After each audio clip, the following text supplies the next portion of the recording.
First 3 basic classes ఏవైతే చెప్పుకున్నామో today వాటి మీద అసెస్మెంట్స్ అనేది లైక్ స్మాల్ అసెస్మెంట్ లాగా పెడతాను. సో పర్టికులర్స్ నేనే ఇస్తాను, వాటికి గ్రూప్ చెప్పాలి, ఓచర్ కీ చెప్పాలి.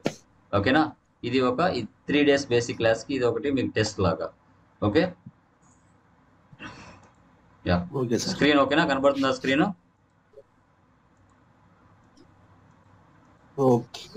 Yeah done. చూడండి మార్క్ టెస్ట్ లాగా. సో సీరియల్ నెంబర్, పర్టికులర్స్ ఇచ్చాను, గ్రూప్స్, ఓచర్ టైప్ కీస్, ఇవి రెండు మీరు చెప్పాలి. ఓకే. సో ఆఫీస్ ఎక్స్పెన్స్ అంటే ఇది మన బిజినెస్కి ఎక్స్పెన్స్ అవుతుందా, ఇన్కమ్ అవుతుందా? చెప్పండి మంజుష, మీరు చెప్పండి. ఎక్స్పెన్స్ ఏం ఎక్స్పెన్స్?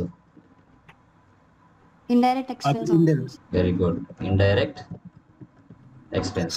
సూపర్. సో ఇది మన బిజినెస్కి ఎక్స్పెన్స్ అని చెప్పారు, బాగుంది. So as a function keys మనకి ఏవైతే ఉన్నాయో ఆ ఫంక్షన్ కీసెస్లో ఇండైరెక్ట్ ఎక్స్పెన్స్ అంటే ఏ ఫంక్షన్ కి తీసుకోవాలి చెప్పండి? F5 తీసుకోవాలి. Very good. సో తర్వాత loan taken from HDFC bank. So bank దగ్గర నుంచి మన బిజినెస్ లోన్ తీసుకుంటుంది అంటే ఇది ఏకి తీసుకోవాలి, ఏ అండర్ గ్రూప్ ఏమొస్తుంది? గ్రూప్ ఏమొస్తుంది? F6 గ్రూప్ చెప్పండి. ఇన్కమ్ వస్తుంది సార్ మనకి. గ్రూప్ కావాలి. Loan taken. నేను అడిగేది గ్రూప్ ఏమొస్తుందో చెప్పండి.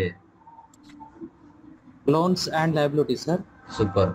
Loans and liability. Loans and liabilities. Function కి ఏం తీసుకోవాలి? F6 తీసుకోవాలంటే మన బిజినెస్ HDFC బ్యాంక్ దగ్గర నుంచి లోన్ తీసుకుంటుంది. అక్కడ బ్యాంక్ పేరు వచ్చింది కదా అని మీరు బ్యాంక్ నేమ్ తీసుకోకూడదు. అక్కడ బ్యాంక్ అకౌంట్ చెప్పకూడదు. అక్కడ మీనింగ్ తెలుసుకోవాలి. లోన్ టేకెన్ అంటున్నామంటే అక్కడ మన బిజినెస్ అప్పుగా తీసుకుంటుంది అని అర్థం. కాబట్టి లోన్స్ అండ్ లయబిలిటీస్ వస్తుంది. Okay done. So just machinery అని ఉంది అంటే మన బిజినెస్ ఏమని ఊహించుకోవాలి? దాన్ని పర్చేజ్ చేసినట్టుగా ఊహించుకోవాలా లేదంటే సేల్ చేసినట్టుగా ఊహించుకోవాలా? చెప్పండి. మెషినరీ అంటే మనం తీసుకున్నట్టే ఊహించుకోవాలి. మెషినరీ అనే ఒక అసెట్ ఉందండి. ఆడ మన బిజినెస్ పర్చేజ్ చేసినట్టు ఊహించుకోవాలా లేదంటే సేల్ చేసినట్టుగా ఊహించుకోవాలా? పర్చేస్. మెషినరీ అమ్మేస్తున్నారు. జస్ట్ మెషినరీ అని ఉంటే ఏమని అనుకోవాలి, ఎలా ఫీల్ అవ్వాలి? మనమే తీసుకుంటే okay fixed asset, okay group, అది ఓకే. అక్కడ మీనింగ్ చెప్పండి, ఏమనుకోవాలి? క్యాష్ ఏమనుకోవాలి?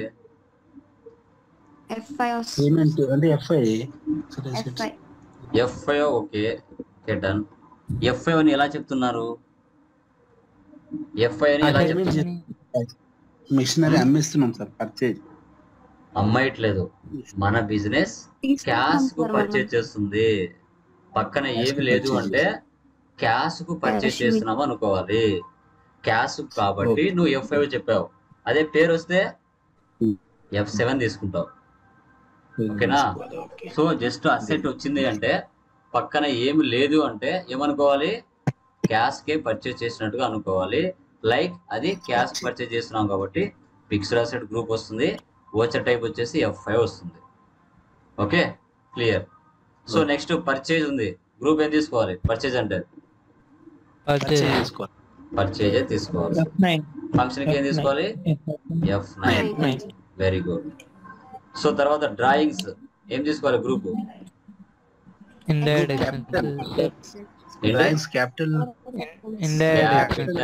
Capital account. ఫంక్షన్ కి ఏం తీసుకోవాలి? F5. Very good. ఓనరే బిజినెస్ నుంచి సమ్ అమౌంట్ పర్సనల్ యూజ్ కోసం తీసుకుంటే దాన్ని డ్రాయింగ్స్ అని చెప్పాం. ఓకేనా? నెక్స్ట్ రెంట్ అండర్లో ఏం తీసుకోవాలి? Indirect expenses F5. Indirect expenses. Function కి ఏం తీసుకోవాలి? పేమెంట్ వచ్చేది F5 తీసుకోవాలి. తర్వాత ఇన్వెస్ట్మెంట్ మన బిజినెస్ కాకుండా పక్క వాళ్ళ బిజినెస్ లో ఇన్వెస్ట్మెంట్ చేస్తే ఏం తీసుకోవాలి? ఇండైరెక్ట్ ఇన్వెస్ట్మెంట్ ఇన్వెస్ట్మెంట్ తీసుకోవచ్చు అండర్ గ్రూప్. ఏం తీసుకోవాలి? గ్రూప్ వచ్చి ఇన్వెస్ట్మెంట్స్. ఇన్వెస్ట్మెంట్ కి ఇన్వెస్ట్మెంట్ తీసుకోవాలి. ఇన్వెస్ట్మెంట్ కి ఫంక్షన్ కి ఏం తీసుకోవాలి? ఇన్వెస్ట్మెంట్ ఎఫ్ఐ పేమెంట్ చేస్తుందండి. పేమెంట్ వచ్చింది. Very good. FI. Next furniture ఏం తీసుకోవాలి? ఫర్నిచర్ కు indirect expense. Furniture fixed asset. Fixed asset. Function కి ఏం తీసుకోవాలి? పేమెంట్ వచ్చేది. పేమెంట్ వచ్చే ఎఫ్ఐ. Very good. బిల్డింగ్ ఏం తీసుకోవాలి? Fixed asset. Fixed asset FI. Fixed assets. Function కి ఏం తీసుకోవాలి? Fixed asset FI. Discount received ఏం తీసుకోవాలి? Indirect income. Indirect income income indirect receive. 6 F6.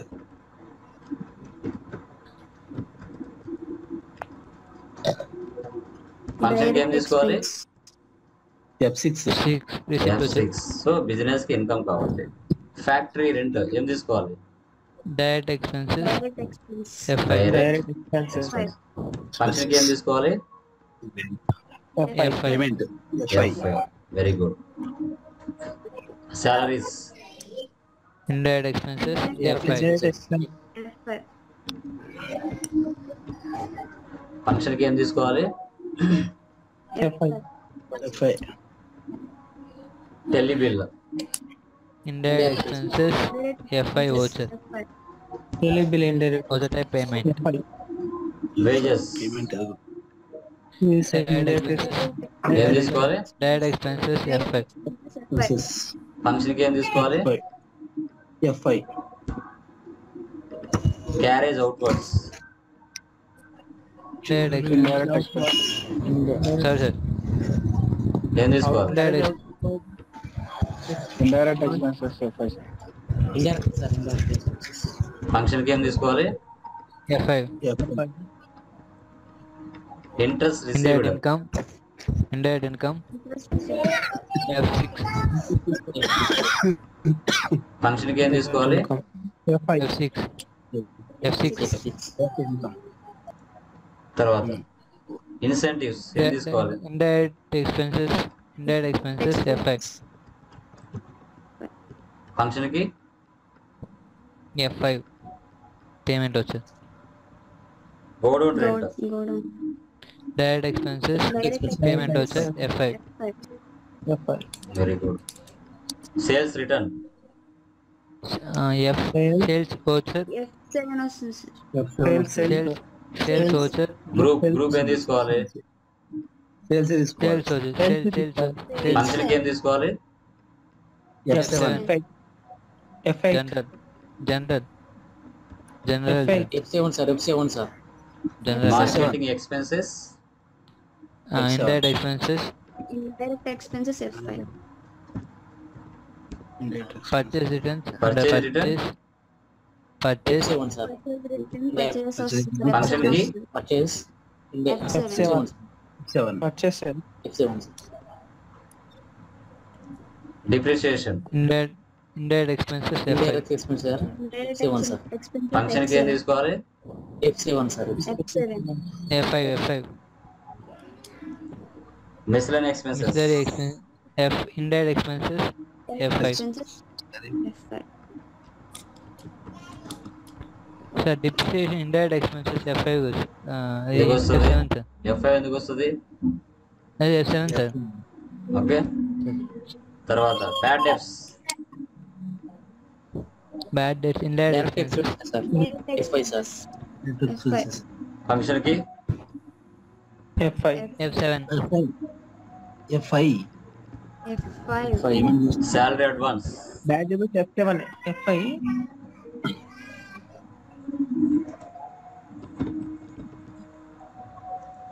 Salary advance ఏమొస్తుంది? Direct advance current assets. Current assets. Very good. Current assets. Function కి ఏం తీసుకోవాలి? Function salary advance payment F I. F I payment. Power and fuel direct expenses F5 sir. Function కి ఏం తీసుకోవాలి? F5 తీసుకోవాలి. Very good. Prepaid expense This is direct expense. indirect expenses Current assets. Function కి ఏం తీసుకోవాలి? F5. Postage indirect expenses. Function కి ఏం తీసుకోవాలి? F5. Sales Sales. ఫంక్షన్ కి ఏం తీసుకోవాలి? F8 సార్. F8. Purchase. Purchase. Stationery Stationery. Indirect expenses. Stationery indirect expenses. Function కి ఏం తీసుకోవాలి? F5. F5 తీసుకోవాలి. ఓకే, ఇంకా కొన్ని ఇస్తాను, అవి చెప్పండి. Okay done. నెక్స్ట్ వచ్చేసి లైక్ ఇంట్రెస్ట్ రిసీవ్డ్ ఏం తీసుకోవాలి? indirect income Direct indirect income, sir. F6 function కి ఏం తీసుకోవాలి? F6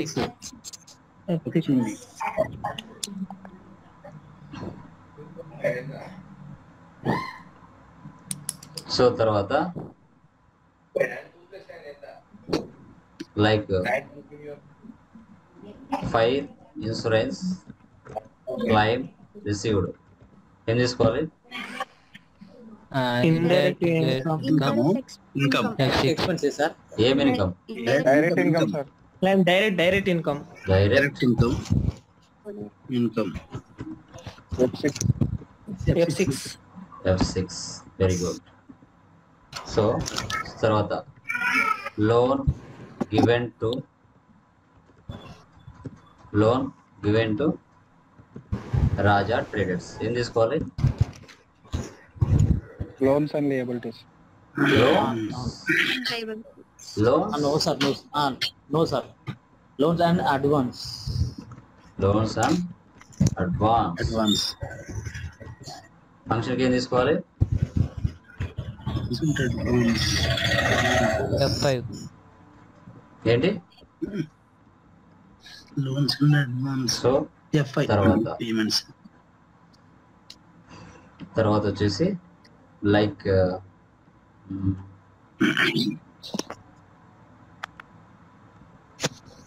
బిల్స్ రిసీవబుల్ ఏం తీసుకోవాలి? Indirect income, sir. Direct income. ఏం తీసుకోవాలి? Indirect Sir, income. current assets, sir. Current assets sir. Current asset function కి F6 so F6 F6. Confirm sir. అదేనా? Yes, sir. So like మనకి F7 అయినా వేయచ్చు, లేదంటే F6 అయినా వేయచ్చు, బేస్డ్ ఆన్ ఎంట్రీని బట్టి ఉంటుంది. మనకి ఎవరైతే డబ్బులు ఇవ్వాలో వాళ్ళందరినీ మనం ఫస్ట్ F7లో పాస్ చేసుకుంటాం, వాళ్ళని వ్యక్తి నాకు ఇంత డబ్బులు ఇవ్వాలి అని. సో అతను ఎప్పుడైతే మనకు డబ్బులు ఇస్తాడో అప్పుడు మనం అది రిసిప్ట్లో పోస్ట్ చేసుకుంటాం. ఓకేనా? సో తర్వాత next like cash deposit in SBI bank ఏం తీసుకోవాలి? Bank account. Group. bank account function కి Bank account. F4 contra F4 ఓకేనా? సో ఈ విధంగా మనము ఎగ్జామ్ టెస్ట్ అనేది, మీకు మార్క్ టెస్ట్ అనేది పెట్టడం జరిగింది. సో లైక్ ఇవన్నీ కూడా ఏ దానికి అండర్ గ్రూప్ ఏమొస్తుంది, ఓచర్ టైప్ ఏమొస్తుంది అని మనకు చూస్తానే చెప్పగలగాలి. అలా చెప్పగలిగినప్పుడే మనకు మైండ్లో సబ్జెక్ట్ అనేది ఉంటుంది. ఆ 4 ప్రాబ్లమ్స్ ఏవైతే ఉంటాయో ఆ 4 ప్రాబ్లమ్స్కి ఆ జనరల్ ఎంట్రీస్ మీరు చూస్తానే ఇది F5 అవుతుంది, ఇది F6 అవుతుంది, ఇది F7 అవుతుందని మీరు చెప్పగలగాలి. ఓకేనా? అలా చెప్పగలిగితేనే మనకు సబ్జెక్ట్ అనేది మైండ్లో ఉందని అర్థం. ఓకేనా? క్లియర్? ఏమైనా డౌట్స్ ఉన్నాయి దీంట్లో? డౌట్స్ ఏం లేవు కదా? యా. సో ఇప్పుడు నేను కొందరిని అడుగుతాను. ఓకేనా? వాయి చెప్పాలి నాకు. ఓకేనా? రెడీనా? Ready sir. Yeah, like Raj Kumar, fixed assets కింద ఏమి చెప్పండి సార్. ఫిక్స్డ్ అసెట్స్ కింద ఏమేమి వస్తాయి ఒకసారి చెప్పు నాకు. ఫిక్స్డ్ అసెట్స్ అంటే ఏంటి చెప్పు. ఫిక్స్డ్ అసెట్స్ అంటే మన కంపెనీకి కొనుక్కునే ఫర్నిచర్, కంప్యూటర్, ఇంకా ల్యాండ్ బిల్డింగ్, మొబైల్, అవన్నీ ఫిక్స్డ్ అసెట్స్ అయితే సార్. ఓకే, సో అసలు ఫిక్స్డ్ అసెట్ అంటే మీనింగ్ ఇవి చెప్పు నాకు. ఫిక్స్డ్ అసెట్ అంటే మనము పర్చేస్ చేసేది మన ఆఫీస్ పర్పస్ కోసం సార్. అంటే గూడ్స్ సేల్ చేయడానికి కాదు sir. Okay, done. Office purpose కోసం మనం పర్చేజ్ చేస్తాం. దాని యొక్క లైఫ్ పీరియడ్ Yes, sir. ఎన్ని రోజులు ఉంటుంది fixed assets the?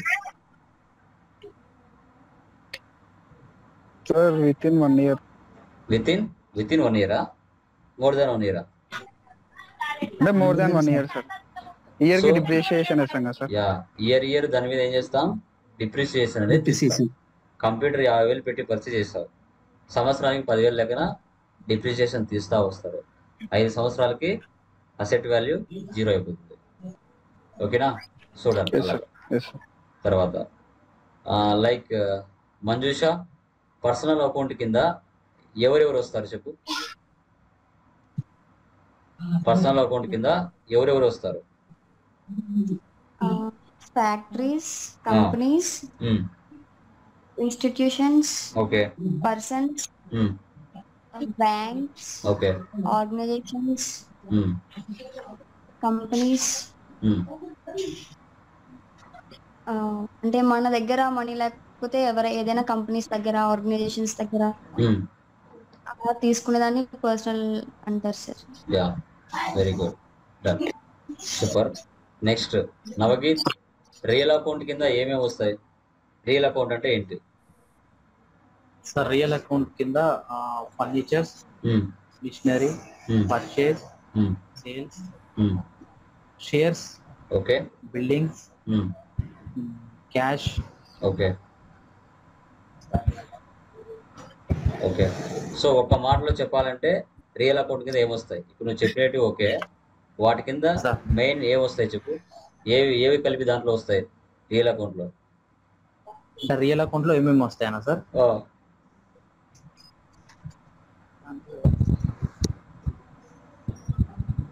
Fixed assets, current assets, fix ECS, ఈ 3 కలిపితే మనకు రియల్ అకౌంట్ లో ఉంటాయి. ఓకేనా? సార్ ఒకసారి చెప్పరా sir? Fixed asset, current assets, fix ECS. Okay, fix ECS assets, trade marks, goodwill, అవన్నీ ఈ 3 కలిపితే మనకు రియల్ అకౌంట్ లో వస్తాయి. Okay, next Anand, sir okay sir. Nominal కింద ఏమొస్తాయి? ఆనంద్, ఇది నామినల్ కింద ఎలాంటివి వస్తాయి? Incomes, profit and loss. Incomes, profit and loss. Correct meaning చెప్పు. నామినల్ కింద ఏమేమి వస్తాయి? నామినల్ ఐడియా లేదు. భరత్ నువ్వు చెప్పు, నామినల్ కింద ఏమొస్తాయి? ఇన్కమ్స్ వస్తాయి సార్, ఎక్స్పెన్సెస్ వస్తాయి సార్. Incomes, expenses. ఎక్స్పెన్స్ ఎన్ని రకాలు? ఎక్స్పెన్స్ ఎన్ని రకాలు? 2 టైప్స్. ఏమేమిటివి? Direct expenses, indirect expenses. Incomes ఎన్ని రకాలు? 2 types, direct income, indirect income sir. So ఆ 4 కలిపితే ఎక్కడ వస్తాయి? నామినల్ అకౌంట్ లో వస్తాయి. నామినల్ అకౌంట్ లో వస్తాయి. సో ఎక్స్పెన్సెస్, ఇన్కమ్స్ 2 కలిపితే నామినల్ అకౌంట్ లో ఉంటాయి. ఆ నామినల్ లో ఎక్స్పెన్సెస్ 2 రకాలు ఉంటాయి, ఇన్కమ్స్ 2 రకాలు ఉంటాయి. ఓకేనా? So direct expense, indirect expense, direct incomes, indirect incomes, ఈ 4 కలిపితే మనకు నామినల్ అకౌంట్ లో ఉంటాయి. Okay, very good.